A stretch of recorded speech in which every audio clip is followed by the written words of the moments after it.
किसी भी बर्ड की डिमांड बढ़े और उसमें फ़्रॉड ना हो, ऐसा हो ही नहीं सकता। आजकल की सूरत हाल देखते हुए तो मुझे ऐसा ही लगता है। कहीं आप लोग भी किसी फ्रॉड का शिकार ना हो जाएं, इसलिए वीडियो को मुकम्मल देखिएगा।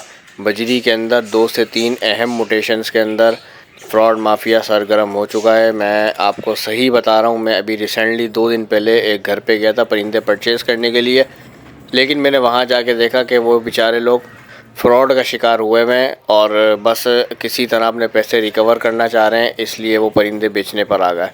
लेकिन वही बात है, एक्सपर्ट अगर परिंदा ख़रीदने जाएगा तो वो तो फ्रॉड पकड़ लेगा, लेकिन न्यू फैंसियर जो हैं वो तो बेचारे फ्रॉड का शिकार हो जाते हैं, तो फिर वो क्या करें। तो इस वीडियो को मुकम्मल ज़रूर देखिएगा। आप तमाम दोस्तों से रिक्वेस्ट है ताकि आप भी किसी फ्रॉडिये के हाथ ना चढ़ें, आप लोग भी फ्रॉड से बच सकें। अस्सलाम वालेकुम व्यूअर्स, कैसे हैं आप लोग? उम्मीद करता हूं तमाम दोस्त खैर खैरियत से होंगे, फिटफाट होंगे। Welcome to my YouTube channel बजीज़ पेट्स हाउस। दोस्तों, आज की वीडियो में मैं आपको 2 से 3 म्यूटेशंस ऐसी बताऊंगा जिसके अंदर बजरी में आजकल कुछ ज़्यादा ही फ्रॉड चल रहा है। तो मैंने सोचा यार इस पर एक वीडियो बनाई जाए ताकि अपने देखने वाले व्यूअर्स, अपने सब्सक्राइबर्स, अपने दोस्तों को इस फ्रॉड से बचा सकूं। दोस्तों, आप लोगों को एक रियलिटी बताता हूं कि मैंने अभी 3-4 दिन पहले की बात है या 2 दिन पहले की बात है, मैंने फेसबुक से ऐड देखा क्या कहते हैं डन फेलो का। तो डन फेलो मैंने देखा, मैंने बंदे से रब्ता करा और काफ़ी समझे कि मुनासिब प्राइस में वो दे रहा था। तो मैंने बोला यार लेने में कोई बुराई नहीं है, देखते हैं। तो मैंने उससे वीडियो मांगी, वीडियो वगैरह भी मैंने देखी तो परिंदे उसके बहुत अच्छे थे, लेकिन हर चीज़ वीडियो में क्लियर नहीं होती। वीडियो के अंदर देखें बाज़ औक़ात फ़िल्टर भी यूज़ हुआ हुआ होता है, कलर इफ़ेक्ट भी हो सकता है, और आई का रिंग अगर हल्का है, जो कि डन फेलो की पहचान है आई रिंग, ठीक है, अगर ये हल्का है तो वीडियो में नहीं आता। तो बहरहाल मैंने परिंदा देखा, मैंने उससे सारी कन्फर्मेशन करी और नेल टेल फ्लाइंग ये वो XYZ हर चीज़ उसने ओके लिखी हुई थी। तो मैं उसके बाद पहुंच गया, उससे रब्ता करके मैंने उससे लोकेशन ली और उसके बाद चला गया। अब जब मैं बंदे के घर पे गया हूँ डन फेलो लेने के लिए, तो मैं वहाँ जाके देख रहा हूँ कि उसके पास 6 से 8 पीस मौजूद हैं, लेकिन वो 7-8 पीस थे उसके पास, लेकिन डन फेलो उनमें से एक भी नहीं था। डन फेलो की वाज़ेह पहचान क्या है?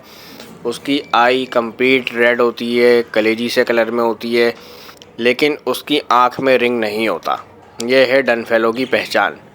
अब उन लोगों के साथ फ्रॉड कैसे हुआ ये मैं आपको बताता हूँ। देखें, जब भी हम बजरी से ब्रीड लेते हैं, हमारे पास पट्ठे आते हैं, तो आपने अमूमन ये चीज़ देखी होगी कि पट्ठों की आंखों में रिंग नहीं होता। पट्ठे जो होते हैं उनकी आंख में रिंग नहीं होता। कुछ टाइम के बाद जब वो बड़े हो जाते हैं, फिर धीरे धीरे उनकी आंखों में रिंग आता है, ठीक है।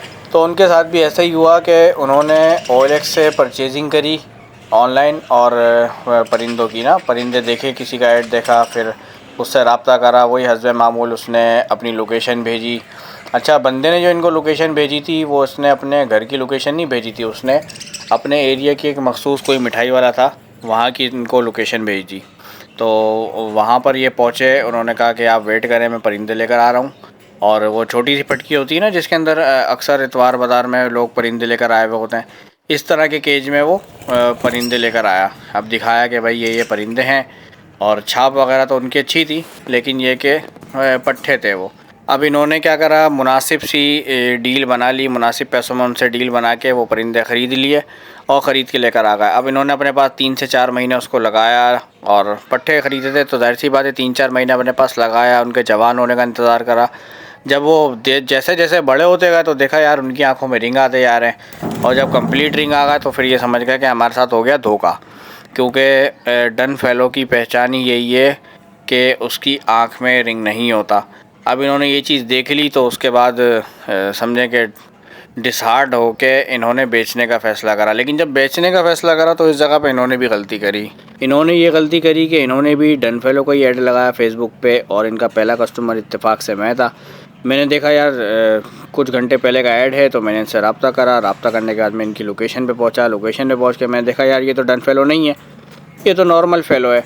तो फिर मेरी ये समझे कि मुझे ऐसा लगा कि यार इस पर एक वीडियो बनाना चाहिए, क्योंकि उन्होंने जब मुझे अपनी कहानी बताई कि हमारे साथ इस तरह का फ़्रॉड हुआ और हमने पट्ठे ख़रीदे थे तो ऐसा था वैसा था, तो उनकी बात सही थी। हकीकत में देखें, पट्ठों की आंखों में रिंग नहीं होता, और पट्ठों का अगर साइज़ अच्छा हो, क्वालिटी अच्छी हो, तो कोई भी बंदा इसमें धोखा खा सकता है।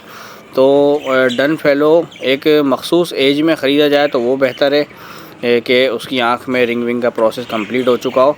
और सेकंड ये कि अगर कोई बंदा पट्ठे भी ख़रीद रहा है तो उसके माँ बाप को ज़रूर देखें। ये देखें, मैं आपको एक पट्ठा दिखा रहा हूँ। ये एक फेलो का पट्ठा है मेरे पास। ये माशाल्लाह साइज़ वाइज क्वालिटी में अच्छा है। अब आप इसको गौर से देखें, इसकी आँख में आपको रिंग नहीं दिखेगा।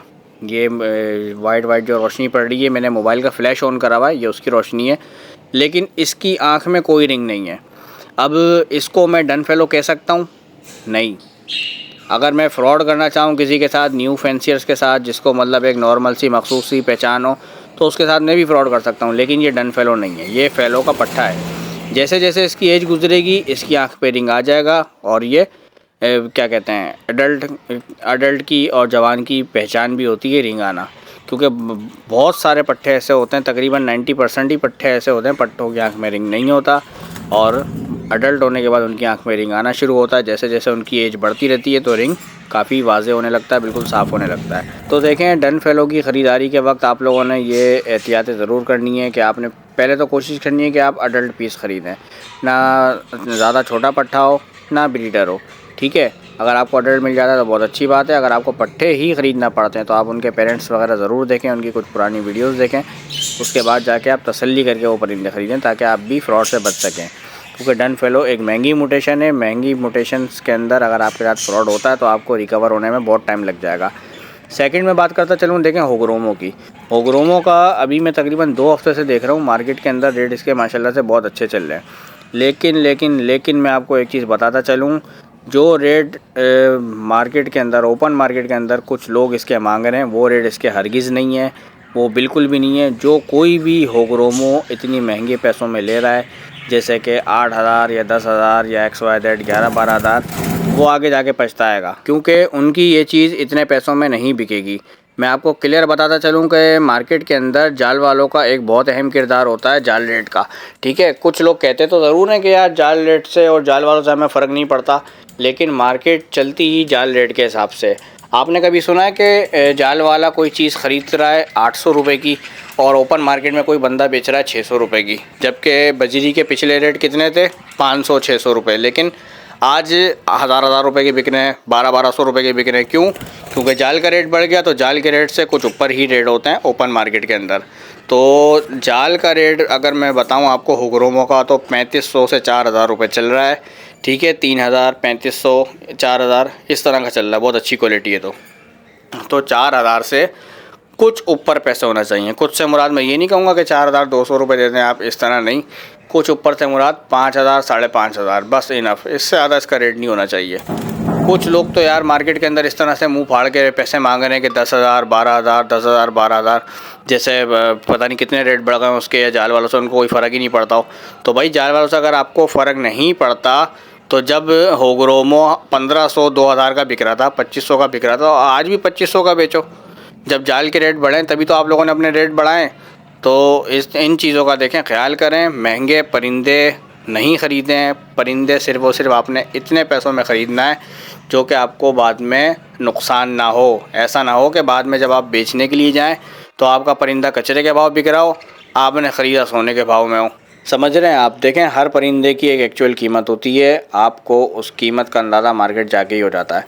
अगर वो परिंदा जाल रेट के हिसाब से चल रहा है तो जाल रेट से कुछ पैसे ऊपर उसके पैसे होने चाहिए, और अगर वो जाल रेट के हिसाब किताब में नहीं है तो आपको पिछले रेट के अंदर उसका अंदाज़ा हो जाता है, या फेसबुक वगैरह पे आगे पीछे ओपन मार्केट के रेट में उसका अंदाज़ा हो जाता है। लेकिन ऐसा हरगिज़ नहीं करना है आपने कि एक परिंदे की कीमत 1,000 रुपये है, आपने 3,000 का लेके लगा लिया। जब आप ब्रीड भी लेके उसकी बेचने आएंगे तो वो 1,000 के हिसाब से ही बिकेगी, तो इससे आप लोगों को नुकसान होगा। तो दोस्तों, ये थी आज की हमारी वीडियो पसंद आए तो वीडियो को लाइक और हमारे चैनल पर जिस पेट्स हाउस को ज़रूर सब्सक्राइब करें। मिलते हैं इंशाल्लाह नेक्स्ट वीडियो में। जब तक के लिए अपना ख्याल रखें और हमें भी दें इजाज़त। अल्लाह हाफ़िज़।